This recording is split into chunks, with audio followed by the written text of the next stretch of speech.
তো আজকে আমি কলকাতায় হেরে ফাঁসে গেছি, মানে আজকে হলো ইলেকশন, আমি তো জানি না ইলেকশন আজকে। তো আজকে ইলেকশনের দিন, তো ইলেকশনের দিন গাড়ি ঘোড়া খুব কম চলতেছে আজকে। দেখো রাস্তা একবারে, তাও গাড়ি চলতেছে, যেটা নেই কলকাতা সিটি অফ জয়। মানে তো আগে বোর্ডের কথা পরে বাঁচাল পারি, আগে চা খাই নেই কলকাতা যেহেতু আইসি, কলকাতার চা খাই টেস্টি টাইপের লাগে, একদম মজা লাগে।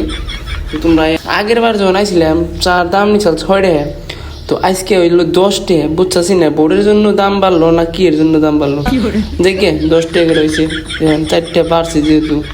হাওড়া ব্রিজের বগলে ফুল বাজার গাইস, এন থেকে ফুল নিয়ে নিয়ে তোমার গার্লফ্রেন্ডে দিবে, আর ফুল লাগো একদম বিজনেস পুরাই চলবো, ঠিক আছে। খালি এনে ফুল গার্লফ্রেন্ডেই গিফট করে না, এনে ফুল দিয়ে নানান ধরনের পারফিউম বানায়। গাইস রাস্তায় একটা মানুষ নাই, কি এদিকে ফাঁকা, বৃষ্টি হইতেছে আর দেখো একটা মানুষ নাই, সরি একটা মানুষ নাই বলে আছে 2-3টা, কত মানুষ নাই।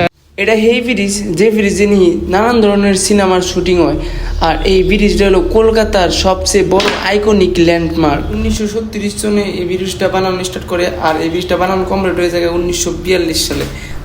তো এই ব্রিজটার মধ্যে লেখা আছে দীর্ঘ 76 বছর ধরে আপনার নির্জিত এই রবীন্দ্র সেতু, এই সেতুকে সুন্দর রাখুন। সবাই হয়তো হাওড়া ব্রিজ দেখছেনি বা মানে ব্লগ দেখছে, তাও আমি দেখালাম। তো আশা করি নেক্সট ব্লগ ভালো কিছু দেখাম।